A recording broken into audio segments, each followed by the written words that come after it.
Dinheiro na mira. Aumento no número de assaltos a bancos no estado preocupa trabalhadores e autoridades da segurança pública.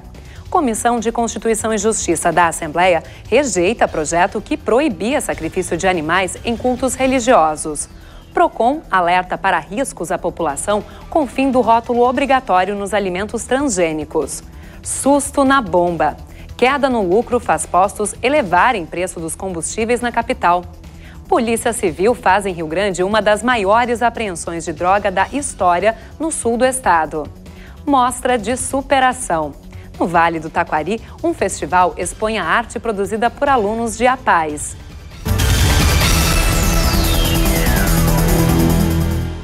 Boa noite. A cada 36 horas, um banco é atacado no estado. Conforme o Sindicato dos Bancários, considerando os dados de janeiro a maio de 2015, 2015 já é o ano mais violento da última década. Somente nas primeiras semanas de maio, o Rio Grande do Sul registrou 14 ataques a bancos. A frequência dos assaltos colocou os bancários em alerta. Conforme o sindicato da categoria, a falta de policiamento contribui para o aumento desse tipo de crime. Pela informação que nós temos dos policiais, mais de 1.000 se aposentaram e não foram repostas essas vagas. E já tinha poucos policiais, eles tinham que fazer hora extra para atender a demanda. Cortando tudo isso, ou seja, cortando o investimento, lógico que piorou a situação. E os bandidos também leem jornal, também escutam rádio, sabem disso. Aumentaram os ataques, com certeza. Conforme o Sindicato dos Bancários, em 2015 já ocorreram 86 ataques a bancos, 15 na capital e 71 em cidades do interior do estado. Segundo a Polícia Civil, o crime que mais preocupa atualmente é o arrombamento de terminais com o uso de explosivos. Nos últimos 5 anos, esse tipo de ação teve aumento de 231%. Um roubo a banco com uso de explosivos é geralmente praticado por quadrilhas que estão muito bem armados, organizações criminosas, indivíduos com funções muito bem definidas, que praticamente botam abaixo a estrutura de um prédio, que pode causar um dano muito grande a quem ali vive, dão tiros de fuzil pela rua, atiram na Brigada Militar, na Polícia Civil. Na semana passada, a Polícia Civil evitou um ataque a banco em Nova Hartz, no Vale dos Sinos, e apreendeu 4 fuzis. Segundo o delegado do Departamento Estadual de Investigações Criminais, para coibir esses crimes é feita uma investigação permanente, mas falhas na legislação prejudicam o trabalho da polícia. É um problema, muitas vezes, de legislação penal, que é um problema, e até mesmo nós já temos propostas de lei que aumentam a pena nesses casos específicos, com utilização de maçarico, com utilização de explosivos, quando existe o furto, que é um crime sem violência, para que esses indivíduos justamente possam ficar um período maior na prisão e não serem soltos na sequência e cometer novamente os mesmos crimes. A Associação dos Bancos do Estado informou que orienta os associados para o cumprimento das normas de segurança previstas pela Federação Brasileira de Bancos e que investimentos em tecnologia vêm sendo incorporados à segurança dos bancos. Mais de 2 toneladas de drogas foram descartadas hoje pela Polícia Civil aqui na capital. Os entorpecentes foram incinerados em local não divulgado. As drogas foram transportadas de caminhão para serem queimadas em local adequado. A maior parte era de crack, maconha e cocaína, apreendidos em operações policiais nos últimos 3 anos.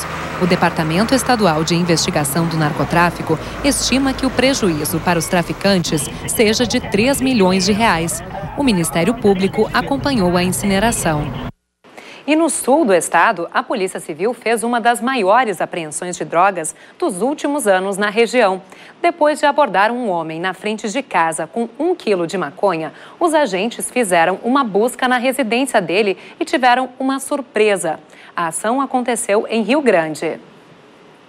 148 quilos de maconha e 1 quilo de cocaína foram encontrados dentro do imóvel. O local servia como depósito para outros traficantes. Esta foi uma das maiores apreensões realizadas nos últimos anos na zona sul do estado. Traficantes aqui de Rio Grande armazenavam boa parte da droga que eles comercializavam, distribuíam aqui na cidade. se fez a prisão em flagrante desse sujeito pelo crime de tráfico. E as investigações elas não acabaram ainda, né? Nós fizemos uma grande apreensão de drogas, mas a investigação ela não acabou. É evidente que se forem apurados outros nomes vinculados a esta grande quantidade de droga, eles serão responsabilizados. A Comissão de Constituição e Justiça da Assembleia rejeitou a proposta que proibia o sacrifício de animais em cultos religiosos. O projeto voltou à pauta com novo relator. Foi necessário um novo relator na Comissão de Constituição e Justiça, porque o parecer anterior, favorável ao projeto, não foi aprovado no final de abril. O deputado Jorge Pozobon defendeu a inconstitucionalidade da proposta, argumentando que fere o direito à liberdade de culto religioso.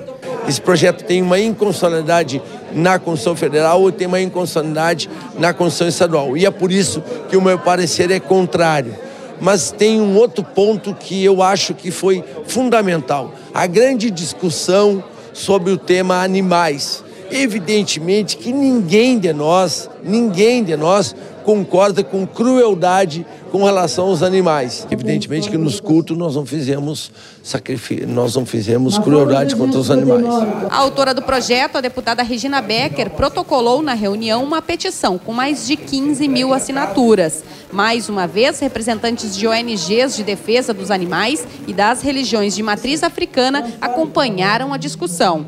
Os deputados presentes aprovaram o parecer de Pozobon. Foram 9 votos favoráveis e 1 contrário. Com isso, fica mantida a redação atual do Código de Proteção aos Animais, que permite o sacrifício em cultos religiosos. O momento da sacralização do animal é um momento de dor, porque a morte é feita por sangria sem prévia insensibilização. Isso significa que o animal é morto de forma lenta e dolorosa. Isso é crime e é crueldade. Então, nós, enquanto Conselho, estamos iniciando um trabalho de conscientização mesmo, porque realmente não dá para a gente concordar com algumas práticas que se despojam os animais nas encruzilhadas, enfim. E isso a gente tem que rever internamente, e eu não tenho dúvida que esse projeto também serviu para que a gente pudesse sentar e conversar e reavaliar essas práticas que realmente constituem um excesso. Não se concebe ceifar uma vida sem que a carne sirva de alimento. Subiu para 891 o número de casos de dengue registrados no estado este ano. Conforme a Secretaria da Saúde, só na última semana, 207 pessoas contraíram a doença. As regiões Norte e Missões são as mais atingidas. Na capital, a Vigilância em Saúde está ampliando o monitoramento do Aedes aegypti. A ação começou nesta terça-feira no bairro Ipanema. As armadilhas de plástico imitam o ambiente ideal que o mosquito transmissor da dengue busca para se reproduzir. Com água parada e até essência de capim, os equipamentos atraem e capturam a Aedes aegypti. Toda semana, técnicos da Vigilância em Saúde verificam o número de insetos que caem na armadilha e usam os dados para mapear a infestação do local pelo mosquito. As armadilhas elas nos trazem uma informação muito importante sobre a infestação do mosquito na fase adulta, né? Que é a fase em que ocorre realmente então a transmissão do vírus da dengue, e é também essa fase em que as pessoas normalmente reconhecem o mosquito, né? Então, a informação que é obtida através desse monitoramento semanal nas armadilhas, a gente vai ficar então coletando esses mosquitos, eles vão ser avaliados para a presença do vírus da dengue. Os dados também ajudam os técnicos a definir ações preventivas para combater a dengue, como a aplicação de inseticidas onde são encontrados mosquitos infectados. Hoje existem 714 armadilhas espalhadas por 22 bairros de Porto Alegre. Até junho, a meta é instalar mais 180 em 6 bairros ainda sem monitoramento. O trabalho começou nesta terça-feira em Ipanema, região que concentra o maior número de casos registrados na capital este ano. Nesse momento, o bairro tem aproximadamente, tem 6 casos autóctones, 6 para 7 casos, né? Então é praticamente 50% do que tem na cidade. Então realmente é uma área que ainda mantém a transmissão. Os dados sobre a infestação pelo mosquito da dengue em Porto Alegre podem ser acessados no endereço ondeestauaedes.com.br. O Rio Grande do Sul é o segundo maior produtor de leite do país. Para fortalecer a cadeia produtiva, acontece todos os anos a Expo Leite, principal evento do inverno do agronegócio gaúcho. O lançamento foi hoje no Galpão Crioulo do Palácio Piratini.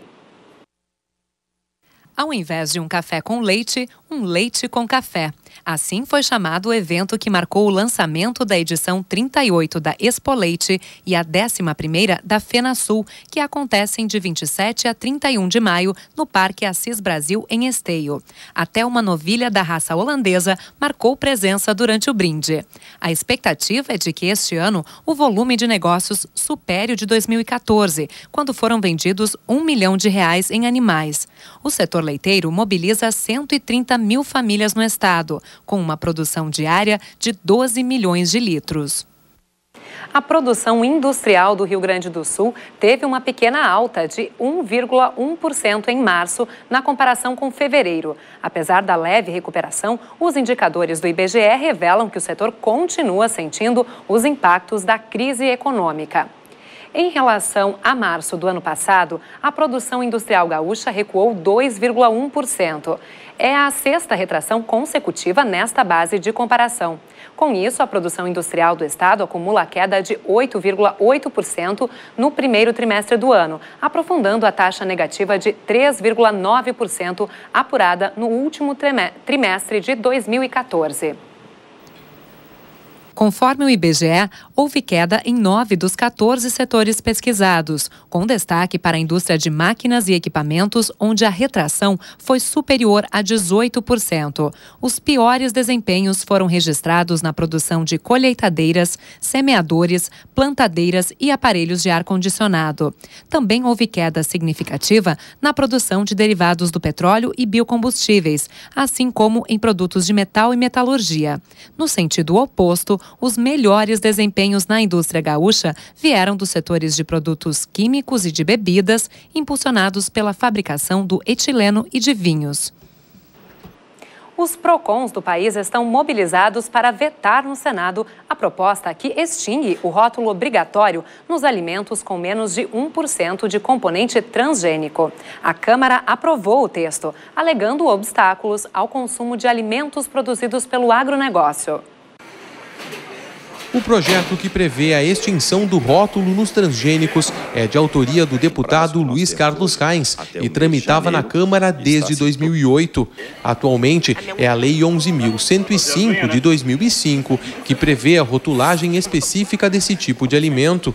Segundo o diretor executivo do PROCON em Porto Alegre, a aprovação do PL representaria um retrocesso nos direitos conquistados pelo consumidor, principalmente no que diz respeito ao direito de informação. Tira a possibilidade do cidadão ter uma escolha consciente do que ele vai consumir. Ou seja, ele, através da rotulagem atual, que vem com um símbolo, a letra T, que indica a existência de produtos transgênicos naquele alimento ou naquele produto, ele tem a condição de fazer uma escolha se de fato ele quer consumir aquele produto ou não. Mas será que as pessoas que frequentam os supermercados sabem identificar no rótulo os alimentos transgênicos? Não, pior que não. A gente tem que saber. Quanto mais se sabe, melhor. Até para não consumir uma coisa que a gente nem sabe o que está consumindo, né? Não olho, não sei. Atualmente, pesquisas realizadas ao redor do mundo têm apontado a necessidade de se consumir transgênicos com moderação. Resultados ainda debatidos pela comunidade científica mostram que o consumo contínuo desse tipo de alimento pode gerar problemas na saúde das gerações futuras. O preço dos combustíveis voltou a subir na região metropolitana. A justificativa dos proprietários de postos é a baixa margem de lucro com que os estabelecimentos estão operando. O aumento, que varia de 14 a 33 centavos, pegou de surpresa os consumidores. Até o último domingo, este posto em Porto Alegre vendia o litro da gasolina comum a R$ 2,96. Agora vende a R$ 3,29. O aumento surpreendeu e desagradou a clientela. Aqui no Brasil tudo pode, só tem, né? Eles botam o preço e a gente paga, né? Cerca de 40 dias atrás, o litro da gasolina na capital chegou a ser vendido a menos de R$ 3. Agora, este valor está em média R$ 3,22, conforme a Agência Nacional do Petróleo. A alta também chegou às bombas de Canoas, onde o produto normalmente é mais barato do que em Porto Alegre. O aumento neste posto da BR-116 foi de 33 centavos. R$ 3,29? Estava R$ 2,99 ontem. É um absurdo. Mas quem procurar um pouco mais ainda encontra a gasolina a um preço mais baixo em Canoas. Neste posto, por exemplo, o litro da gasolina comum continua sendo vendido pelo mesmo valor de 30 dias atrás, R$ 2,96. Até quando, ninguém sabe. Para esta consumidora, está difícil se programar financeiramente para abastecer o carro. Eu venho percebendo que horas aumenta o combustível, horas diminui, mas na verdade a população em si não sabe uma explicação certa. E começou há pouco em Porto Alegre uma vigília em protesto contra o projeto de emenda constitucional que reduz a maioridade penal de 18 para 16 anos. Organizadas pelo Comitê Gaúcho contra a Redução da Maioridade Penal, as atividades irão se prolongar por 24 horas, culminando com a audiência pública marcada para o final da tarde de amanhã, no auditório Dante Baroni da Assembleia Legislativa. Em abril, a Comissão de Constituição e Justiça da Câmara dos Deputados aprovou a admissibilidade da PEC que diminui a maioridade penal no país. Você já pensou em ser doador de órgãos? Este é um assunto delicado, ainda cheio de tabus e preconceitos. E isso faz com que o número de transplantes no país seja bem menor do que a meta da Organização Mundial da Saúde. Mas esse gesto simples de amor pode salvar a vida de muitas pessoas. A espera na fila do SUS e as dificuldades de se conseguir um doador é o que você confere agora na reportagem da TV Ijuí. Somente neste ano, foram registradas 5 mortes encefálicas no Hospital de Caridade de Ijuí, porém apenas 3 fizeram o transplante de múltiplos órgãos. De acordo com a coordenadoria da Comissão Intra-Hospitalar de Doação de Órgãos e Tecidos, todos estes órgãos são encaminhados ao Estado, que faz os transplantes. Então, hoje existem muitas pessoas na fila de espera aguardando por ter uma mudança na sua vida em relação à qualidade de vida, melhora, e a própria manter a vida. Então, nesse sentido, quando ocorre uma doação, uma única doação pode ajudar várias pessoas, doando córneas, rins, fígado, pâncreas. É um ato muito importante, é solidário, não envolve custos, então é todo custeado pelo SUS. De acordo com um levantamento da Associação Brasileira de Transplantes de Órgãos, foram 7.898 órgãos doados no ano passado, 3% a mais que em 2013. Mas este número ainda está longe do objetivo, que é alcançar 20 doadores por milhão até o ano de 2017. O estado do Rio Grande do Sul é o 5º no país com o maior número de doadores. Para ser um doador de órgãos, é importante avisar a família. Por isso que nas campanhas muito se fala sobre falar, Quem tem vontade de ser doador de órgãos, falar sobre isso, porque no momento de dor, de tristeza da família, é ela quem vai decidir, então, pela doação. Um festival que reúne arte, inclusão e superação. Alunos de 9 APAES do Vale do Taquari participam de uma mostra de talentos em Teutônia. Um evento que é tradicional na região e já contribuiu tanto para a aprendizagem em sala de aula quanto para o desenvolvimento destes jovens. A reportagem é da TV Univates de Lajeado. Quando a cortina sobe, todos já estão a postos. Concentração. Hora de mostrar o que sabe fazer.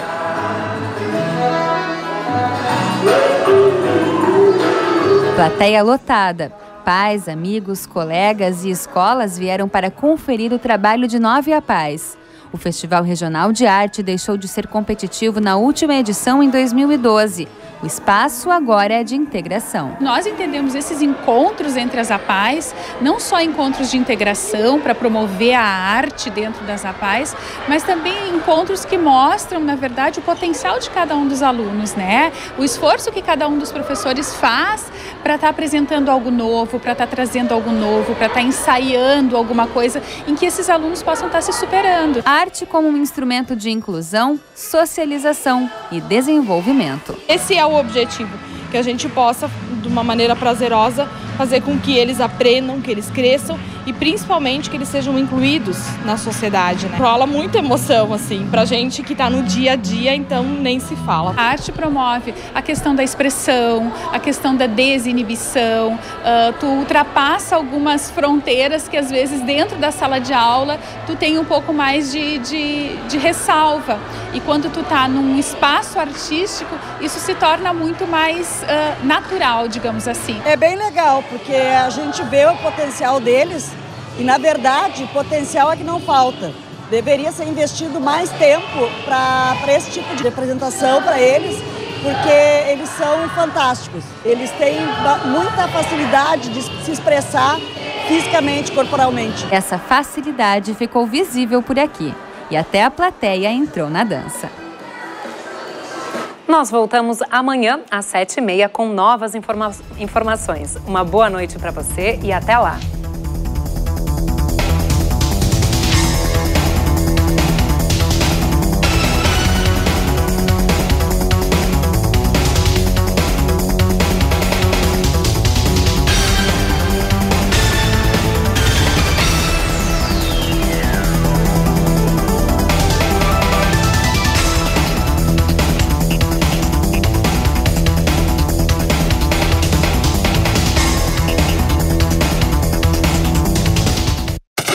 With the war no longer winnable, Hitler ordered everything of value to be destroyed, so nothing should be left for